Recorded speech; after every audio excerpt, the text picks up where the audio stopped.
Hello student, welcome to study with Shatarupa. তো আমাদের nerve muscle physiology chapter চলছে। আজকে এটা 7 নম্বর ক্লাস। তো আজকের ক্লাসে আমি যেটা পড়াবো সেটা হচ্ছে নিউরনের স্ট্রাকচারটা আজকের ক্লাসে আমি পড়াবো। তো ক্লাসটা ভীষণ গুরুত্বপূর্ণ, স্পেশালি আজকের ক্লাসটা। সব ক্লাসগুলোই গুরুত্বপূর্ণ, কিন্তু আজকেরটা একটু বেশি। তো তোমরা ক্লাসটা একদম শেষ অবধি দেখবে আর তোমাদের বন্ধুদের সাথে শেয়ার করে দেবে। এই ক্লাসটা একইভাবে মাদ্রাসার পরীক্ষার জন্য ভীষণ গুরুত্বপূর্ণ। তো চলো আজকের ক্লাস তাহলে শুরু করা যাক। নিউরন পড়ার আগে আমরা স্নায়ুতন্ত্র সম্পর্কে একটু জেনে নেব। স্নায়ুতন্ত্র, যেটাকে বলা হয় নার্ভাস সিস্টেম। তো এই স্নায়ুতন্ত্র জিনিসটা কি? স্নায়ুকোষ এবং নিউরোগ্লিয়া দিয়ে গঠিত একটা তন্ত্র বা একটা সিস্টেম, যেটা কি করে না, পরিবেশ থেকে উদ্দীপনা গ্রহণ করে এবং উদ্দীপনার সাড়া দিয়ে কি করে না, প্রাণীদেহকে পরিবেশের সঙ্গে একটা প্রাণীদেহের সাথে পরিবেশের একটা সামঞ্জস্য বজায় রাখে। এছাড়াও কি করে না, আমাদের দেহে বিভিন্ন অর্গানের মধ্যে একটা সমন্বয় সাধন, ব্যালেন্স করে চলে। তাকেই বলা হয় নার্ভাস সিস্টেম বা স্নায়ুতন্ত্র। তাহলে মেনলি যেই সিস্টেমটা কি করে না, উদ্দীপনা গ্রহণ করে এবং সাড়া দিয়ে পরিবেশের সাথে প্রাণীদের একটা সামঞ্জস্য বজায় রাখে। এছাড়াও আমাদের শরীরে যে বিভিন্ন অর্গান আছে, বিভিন্ন যে পার্টস আছে, তাদের মধ্যেও একটা কানেকশন বজায় রাখে। সেই সিস্টেমটাকে বলা হয় নার্ভাস সিস্টেম। তো এটা দুটো উপাদান নিয়ে গঠিত। একটা হচ্ছে স্নায়ুকোষ, যাকে বলা হয় নিউরন, আর একটা হচ্ছে নিউরোগ্লিয়া। বোঝা গেল? তো এই গেল নার্ভাস সিস্টেম। এবার আমি মেন টপিকে আসছি। নিউরন কি? তাহলে আমরা জানতেই পারলাম নিউরন হচ্ছে একটা গঠনগত কার্যগত একক। কার? না, স্নায়ুতন্ত্রের। কেন? আমরা আগের ক্লাসে পড়েছিলাম না যে রিসেপ্টর থেকে ইফেক্টারে স্নায়ু স্পন্দনটা পরিবাহিত হয়। ওই যে রিসেপ্টর আর ইফেক্টারের মাঝখানে জয়েন্টগুলোতে কি থাকে না, নিউরন থাকে। তো বলতে পারো নিউরনের থ্রু দিয়েই কিন্তু তোমার ইম্পালসটা প্রবাহিত হয়। কেমন? তো সেই কারণে নিউরনকে কি বলা হয় না, স্নায়ুতন্ত্রের গঠনগত কার্যগত একক বলে। এই যে গরম কিছু হাতে লাগলে আমরা হাতটাকে সেট করে সরিয়ে নিই, বা চোখে আলো পড়লে আমরা চোখটাকে বন্ধ করে নিই, এই সবই কিন্তু নিউরনের জন্যই হয়। ঠিক আছে? তো সেই কারণে নিউরনকে কি বলা হয়, তোমার স্নায়ুতন্ত্রের গঠনগত কার্যগত একক। যদি আমি একটু বইয়ের ভাষায় বলি, তাহলে নিউরন হচ্ছে কোষদেহ এবং সকল প্রকার প্রসেস নিয়ে গঠিত, প্রসেস মানে হচ্ছে প্রবর্ধক, নিয়ে গঠিত স্নায়ুতন্ত্রের গঠনগত কার্যগত একক, যা কি করছে না, নার্ভ ইম্পালসটাকে পরিবহন করছে। ঠিক আছে? তাহলে নিউরন কি হচ্ছে না, নিউরন হলো একটা গঠনগত কার্যগত একক অফ নার্ভাস সিস্টেম। বোঝা গেল? এবার আসছি স্ট্রাকচার। তো নিউরন টোটাল দুটো জিনিস নিয়ে গঠিত, মেন দুটো জিনিস নিয়ে গঠিত। একটা হচ্ছে সেল বডি বা কোষ দেহ, আর একটা হচ্ছে প্রসেস বা প্রবর্ধক। এই হচ্ছে নিউরনের প্রধান দুটো অংশ, সেল বডি আর প্রসেস। বোঝা গেল? প্রথমে আমি আলোচনা করব কোষ দেহটাকে নিয়ে। এখানে একটা মজার জিনিস বলবো। আমরা সবসময় তো বলি যে কোষ দেহই বলি আমরা সাধারণত, কিন্তু নিউরনের ক্ষেত্রে কোষ দেহের একটা নাম আছে, বলতে পারো একটা ভালো নাম আছে। সেটা হচ্ছে নিউরোসাইটন। হচ্ছে নামটা নিউরোসাইটন। বেশ সুন্দর না নামটা? তো নিউরনের কোষ দেহটাকে বলা হয় নিউরোসাইটন। ঠিক আছে? এবার কোষ মানে বুঝতেই পারছো, এখানে অনেক কিছু জিনিস থাকবে। তো সেই জিনিসগুলো এক এক করে এবার বলি। তো এই কোষগুলো কীরকম দেখতে হয় আগে বলি। গোলাকার হয়, ডিম্বাকার হয়, তারপর ওই নক্ষত্রের মতো হয়। তো বিভিন্ন শেপের আর কি সেল বডিটা হয়। তো এই সেল বডির আবার বিভিন্ন অংশ আছে, যেমন হচ্ছে কোষ ঝিল্লি। কোষ ঝিল্লি মানে হচ্ছে এই পুরো সেল বডিটাকে একটা একটা মেমব্রেন যেটা হচ্ছে লাইপোপ্রোটিন দ্বারা গঠিত একটা মেমব্রেন বা একটা ঝিল্লি যেটা কভার করে রাখে পুরো কোষ দেহটাকে, ঠিক আছে? তো তাকে বলছে কোষ ঝিল্লি, ঠিক আছে? আর কি থাকে না, নিউরোপ্লাজম থাকে। নিউরোপ্লাজম কি? নিউরোপ্লাজম হচ্ছে যে সাইটোপ্লাজমটা আছে কোষ দেহে যে সাইটোপ্লাজম আছে তার মধ্যে কি থাকে না, নিউক্লিয়াস থাকে, বিভিন্ন সেল অর্গানেলস থাকে, নিজেল দানা থাকে আর নিউরোফাইব্রিল থাকে। তো বলতে পারো যে নিউরনের সাইটোপ্লাজমকে বলা হচ্ছে নিউরোপ্লাজম, যার মধ্যে নিউক্লিয়াস, সেল অর্গানেলস, নিজেল দানা আর হচ্ছে নিউরোফাইব্রিল এরকম এই জিনিসগুলো থাকে, ঠিক আছে? আর কি থাকবে বলো? নিউক্লিয়াস থাকবে। তো নিউক্লিয়াস হচ্ছে কোষের মধ্যে যে ডিম্বাকার অংশটা থাকে, যে গোলাকার ডিম্বাকার অংশটা থাকে সেটাই হচ্ছে নিউক্লিয়াস। তা নিউক্লিয়াস আছে, তাহলে আর কি থাকবে বলো? সাইটোপ্লাজম আছে, আর কি থাকবে? কোষ অঙ্গাণু থাকবে, বিভিন্ন কোষ অঙ্গাণু, সেল অর্গানেলস। কি কি সেল অর্গানেলস থাকে তোমার? আর এগুলো কোথায় থাকবে? সাইটোপ্লাজমে থাকবে। কি কি থাকবে? মাইটোকন্ড্রিয়া থাকবে, গলগি বডি থাকবে আর হচ্ছে সেন্ট্রোজোমও থাকবে। কিন্তু এখানে একটা জিনিস বলে রাখি, নিউরনের যে সেন্ট্রোজোম সেটা কিন্তু হচ্ছে তোমার নিষ্ক্রিয়, ইনঅ্যাক্টিভ থাকে। তো সেই কারণে নিউরন কিন্তু বিভাজনে অক্ষম। কেমন? আমরা জানি কোষটা যে ডিভাইড হয় এটা সেন্ট্রোজোমের জন্যই কোষটা ডিভাইড হয়, ঠিক আছে? কিন্তু নিউরনের ক্ষেত্রে সেন্ট্রোজোমটা ইনঅ্যাক্টিভ থাকে, ঠিক আছে, অনুন্নত এবং নিষ্ক্রিয়। তো সেই কারণে কিন্তু স্নায়ুকোষ বিভাজিত হয় না, ঠিক আছে? এই পয়েন্টটা কিন্তু খাতায় লিখে নেবে। বোঝা গেল? আর কি থাকে? নিজেল দানা থাকে। নিজেল দানাটা কি? নিজেল দানা হচ্ছে এক ধরনের কণিকা, যেগুলো হচ্ছে তোমার একটু দাঁড়াও, জল খেলাম একটু, বড্ড কাশি উঠে গেছিল। যাই হোক, নিজেল দানা হচ্ছে এক ধরনের ছোট ছোট দানা, যেইগুলো হচ্ছে তোমার রাইবো নিউক্লিয় প্রোটিন দ্বারা গঠিত। এরা হচ্ছে কোষদেহ এবং ডেন্ড্রনে অবস্থান করে। কেমন? আর কি থাকে বলো? আর হচ্ছে আচ্ছা, আরেকটাও বলে দিই, নিজেল দানা কিন্তু তোমার প্রোটিন সিনথেসাইজ করে, ঠিক আছে? প্রোটিন সিনথেসাইজ করে। আর থাকে হচ্ছে নিউরোফাইব্রিল। নিউরোফাইব্রিল হচ্ছে তোমার এই জিনিসটা হচ্ছে, এটা এক প্রকারের সূত্রাকার গঠন, সুতোর মতো হয় এই জিনিসগুলো। এরা মেনলি হচ্ছে তোমার নিউরনটাকে তোমার সংকোচনে সাহায্য করে। তো এগুলো কোথায় থাকে? এটা হচ্ছে কোষ দেহে, অ্যাক্সন, ডেন্ড্রনে থাকে। কিন্তু এই নিজেল দানা কিন্তু আবার তোমার অ্যাক্সনে থাকে না, ওটা শুধু কোষ দেহ আর ডেন্ড্রনে থাকে। তো এই হচ্ছে কোষ দেহের বিভিন্ন অংশ। ক্লিয়ার হলো? এবার আসছি প্রবর্ধক।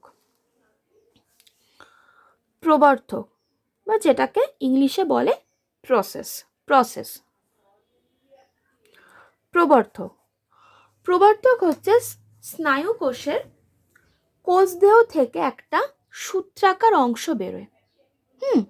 সূত্রাকার অংশ বেরোয় যাকে বলা হয় প্রবর্ধক বা প্রসেস। কোষ দেহ থেকে জিনিসটা শুরু হয়। এই প্রবর্ধক দুই ধরনের হয়। একটা হচ্ছে ছোট প্রবর্ধক যাকে বলা হয় তোমার ডেনড্রন, আর একটা হচ্ছে দীর্ঘ প্রবর্তক যাকে বলা হয় অ্যাক্সন, ঠিক আছে? তো অ্যাক্সন আর ডেনড্রন এই দুটো হচ্ছে প্রবর্তক স্নায়ু কোষের, ঠিক আছে? এবার এই জিনিসগুলোকে নিয়ে একটু আলোচনা করি। তো ডেনড্রন কি? ডেনড্রন হচ্ছে তোমার স্নায়ু কোষের কোষদেহ থেকে নির্গত ছোট্ট ছোট্ট সূত্রাকার অংশ, এইগুলোকে বলা হয় ডেনড্রন, ঠিক আছে? এরা কি করে? এরা হচ্ছে ওই যে আমরা আগের ক্লাসে পড়েছি না, স্নায়ু স্পন্দন রিসেপ্টর থেকে তোমার কেন্দ্রীয় স্নায়ুতন্ত্রে যায়। তো ওই যে স্নায়ু স্পন্দনটা যে রিসেপ্টর থেকে যে গ্রহণ করে কোষ দেহে যে প্রেরণ করে, এটাই হচ্ছে ডেনড্রন, মানে যার থ্রু দ্বারা এই কাজটা হয়। ঠিক আছে, তাহলে ডেনড্রন হচ্ছে সূক্ষ্ম প্রবর্ধক, যা স্নায়ু স্পন্দনকে কি করে না, রিসেপ্টর থেকে গ্রহণ করে তোমার সেল বডিতে প্রেরণ করে। বোঝা গেল? একেই বলা হয় ডেনড্রন। তো এই ডেনড্রনের বৈশিষ্ট্য হচ্ছে, ডেনড্রন হচ্ছে কোষদেহ থেকে উৎপন্ন ক্ষুদ্র সূত্রাকার অংশ।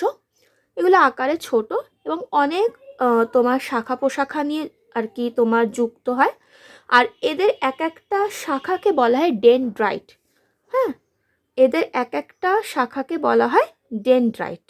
ঠিক আছে, আর এরা হচ্ছে, আর এই ডেনড্রনে তাহলে কি থাকে, এই ডেনড্রনে তোমার নিজল দানা থাকে, নিউরোফাইব্রিল থাকে, আর হচ্ছে নিউরোপ্লাজম থাকে।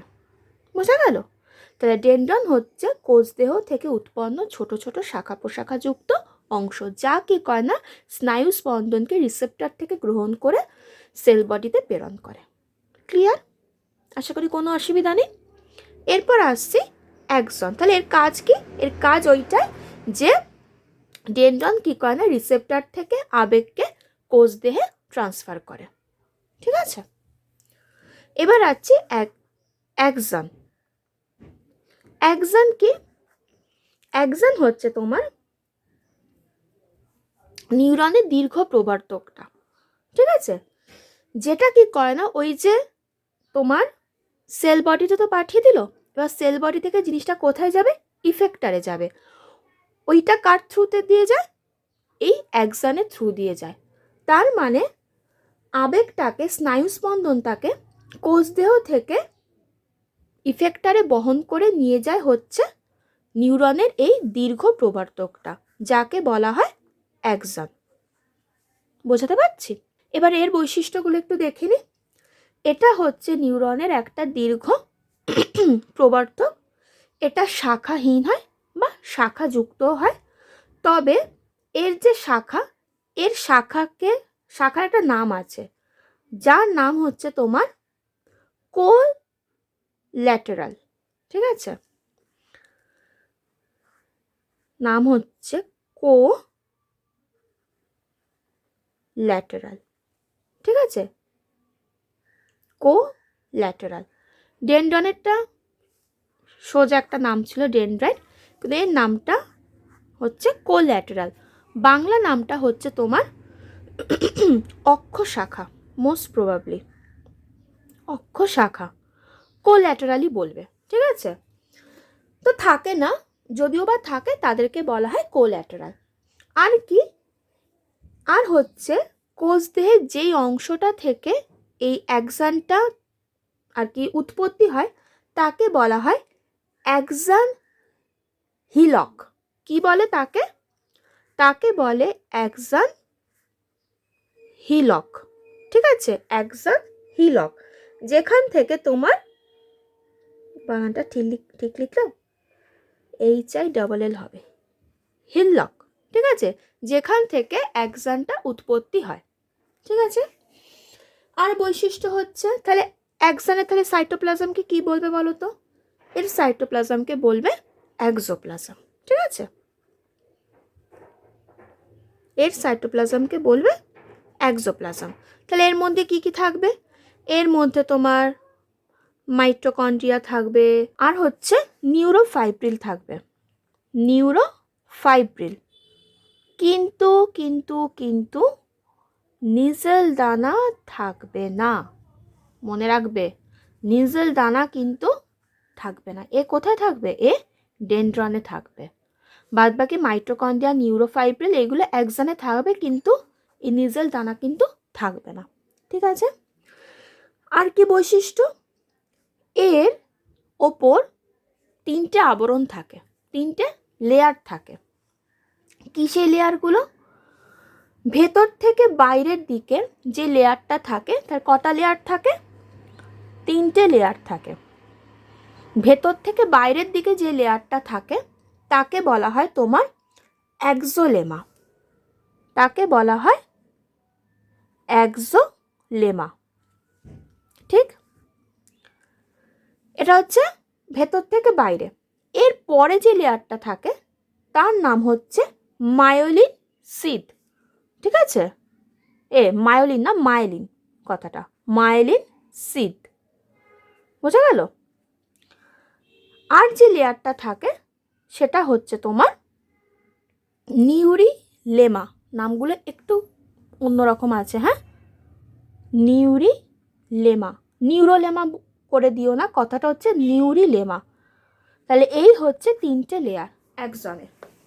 একজোলেমা, এর পরে থাকে মায়োলিন সিদ, তারপরে থাকে নিউরিলেমা।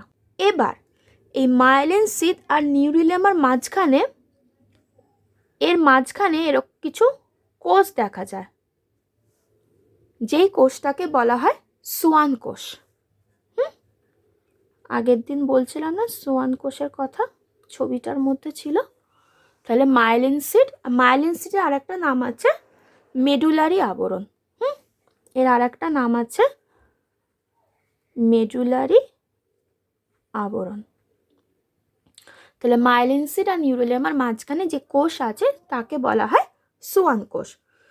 আর হচ্ছে এই মেডুলারিটা, মায়োলিন সিডটা আবার স্থানে স্থানে বিচ্ছিন্ন হয়।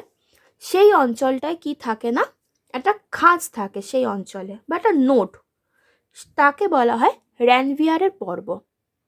ঠিক আছে, তাহলে যেই জায়গাটা বিচ্ছিন্ন সেখানে যে নোডটা থাকে তাকে বলা হয় র্যানভিয়ারের পর্ব। এগুলো সব পড়েছো না, মাধ্যমিকের সময় ছিল, র্যানভিয়ারের পর্ব বলে। আমাদের সময় স্যার, মানে আমি যখন মাধ্যমিক দিয়েছিলাম তো আমাদের স্যার এই নিউরনের ফিগার আর নেফ্রনের ফিগার প্রচুর প্র্যাকটিস করিয়েছিল। বলেছিল যে যে কোনো একটা আসবেই, হয় নিউরন না হলে নেফ্রন। তো আমাদের বেলাতে নেফ্রন এসেছিলো, নিউরনটা আসেনি। নিউরনটা একটু বেশি ভালো প্র্যাকটিস হয়েছিল, তো মনটা খারাপ হয়ে গেছিলো যে নিউরনটা আসলে আরেকটু ভালো করে রাখতে পারতাম। দুটোই প্র্যাকটিস করেছিলাম, নিউরনটা একটু বেশি ভালো করেছিলাম। আর বিএডেও যখন মডেল বানাতে বলেছিল তো ওই নিউরনের ফিগারই বানিয়েছিলাম। তো স্যার দেখে খুব খুশি হয়েছিল যে মানে প্রত্যেকটা খাজ, ডেনড্রাইটগুলো, তারপর হচ্ছে তোমার এই অ্যাক্সান হিলক, মানে পুরো জিনিসটা, তারপর হচ্ছে প্রান্ত বুরুষ, তো পুরো জিনিসটা খুব পারফেক্টলি করেছিলাম।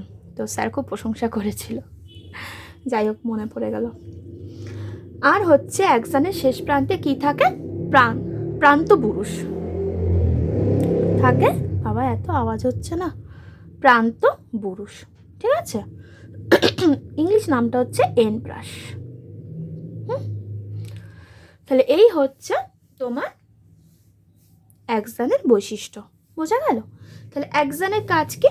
অ্যাক্সানের কাজ হচ্ছে ওই যে সেল বডিতে ডেনড্রন যে তোমার স্নায়ুস্পন্দনকে একদম ছেড়ে দিল, বাদ বাকিটা কে নিয়ে যাবে, কে ডেলিভার করবে ইফেক্টরকে, না এই অ্যাক্সন ডেলিভার করবে। ঠিক আছে, তাহলে কোষ দেহ থেকে আবেগকে ইফেক্টরে বহন করে নিয়ে যাওয়াই হচ্ছে অ্যাক্সনের কাজ। ক্লিয়ার হলো? দেখো, এই হচ্ছে নিউরন। খুবই বাজে হয়েছে আঁকাটা, কি জানি কেন। আগে বেশ ভালোই আঁকতাম, এখন হাত পুরো বসে গেছে, আর ভালোই হয় না। যাই হোক, বোঝানোর জন্য ঠিক আছে, এটা দেখলে নিউরনই মনে হবে, বলো, অন্য কিছু মনে হবে না। তো এই হচ্ছে নিউরন। এবার জিনিসগুলো বলে দিই। এটা হচ্ছে নিউক্লিয়াস, নিউক্লিয়াস। এইটা হচ্ছে তোমার নিজল দানা। এবার দেখো, আর এটা হচ্ছে পুরোটা হচ্ছে তোমার কোষ দেহ। ঠিক আছে, কোষ দেহ। এবার দেখো, এই কোষ দেহ থেকে এই যে অংশগুলো বেরিয়েছে না, ছোট ছোট প্রবর্ধকগুলো, এটাই হচ্ছে তোমার ডেনড্রন। ঠিক আছে, ডেনড্রন। আর ডেনড্রনে এই যে অংশগুলো আছে ছোট ছোট, এটাই হচ্ছে তোমার ডেনড্রাইট। ডেনড্রাইট। ঠিক আছে, আর এখানে তোমার সাইটোপ্লাজম, তারপর হচ্ছে নিউরোফাইব্রিল, এই জিনিসগুলো আছে। এবার দেখো, এই কোষ দেহ থেকে দেখো, এই যে পুরো অংশটা, এই পুরো অংশটা হচ্ছে অ্যাক্সন। ঠিক আছে, পুরো অংশটা শেষ অবধি অ্যাক্সন। আর এই যে অংশটা যেখান থেকে দেখো এই অ্যাক্সনটা শুরু হচ্ছে, এই অংশটাকে বলা হচ্ছে অ্যাক্সন হিলক। অ্যাক্সন হিলক, ঠিক আছে। এবার এই যে দেখো একটু এই অংশ যে ফোলা মতো অংশটা আছে, এখানেও দেখো অংশটা আছে, এটাকে বলছে সোয়ান কোষ। সোয়ান কোষ, যেটা কোথায় থাকে না মায়েলিন সিড আর নিউরিলেমার মাঝখানে। তাহলে ভেতর থেকে বাইরে যে আবরণটা আছে, এই আবরণটা, এটাকে কি বলা হচ্ছে এক্সোলেমা। এক্সোলেমা, বোঝা গেল। এক্সোলেমার পরে কি থাকে, মায়েলিন সিড থাকে, মানে এই জায়গাটা, এটা হচ্ছে মায়েলিন সিড লেখা যাবে এই জায়গাটা, হ্যাঁ, বা মেডুলারি আবরণ, মায়েলিন সিড। সিদ। এরপরে যেটা আছে সেটা হচ্ছে তোমার নিউরিলেমা, এইটা লাস্টেরটা নিউরিলেমা। এবার দেখো মাঝখানে যে গ্যাপটা আছে, ঠিক আছে, যে গ্যাপ মানে ফাঁকা অংশটা আছে, এটাকে বলা হচ্ছে র্যানভিয়ারের পর্ব। তাহলে এটা হচ্ছে র্যানভিয়ারের পর্ব, ঠিক আছে। আর এটা হচ্ছে প্রান্তবুরুষ, প্রান্তবুরুষ, আর এটা হচ্ছে পেশি। বোঝা গেল। তো এই হচ্ছে স্টুডেন্ট নিউরনের গঠন, বোঝাতে পারলাম? এই হচ্ছে নিউরনের গঠন। আশা করি তোমাদেরকে বোঝাতে পেরেছি। তো আমি যে ব্যাখ্যাগুলো দিয়েছি সেগুলো অবশ্যই খাতায় নোট করে নেবে। অনেক কিন্তু ছোট ছোট টার্মস আমি বলেছি, সেগুলো সব খাতায় নোট করে নেবে। আর এই ছবিটাকে ভালো করে মাথার মধ্যে ফিট করে নেবে, কারণ ছবি ছাড়া তো এই জিনিসগুলো বোঝা সম্ভব না। তো যখনই পড়বে ছবিটাকে পাশে রেখে পড়বে, কেমন? তো ক্লাস যদি ভালো লাগে লাইক করে দেবে, শেয়ার করে দেবে, নতুন হলে চ্যানেলটাকে সাবস্ক্রাইব করে দেবে, আর কমেন্ট করে জানাবে তোমাদের কেমন লাগলো, ভালো খারাপ যাই লাগুক কমেন্ট করে জানাবে, কেমন? আর ডেসক্রিপশন বক্সে ফেসবুক পেজের লিঙ্ক থাকবে, তোমাদের ইচ্ছা হলে পেজটাকে ফলো করতে পারো, লাইক করতে পারো। তো চলো আজকে তাহলে এত অবধি থাকলো, নেক্সট ক্লাসে খুব তাড়াতাড়ি দেখা হচ্ছে। সবাই ভালো থেকো, সুস্থ থেকো, টাটা।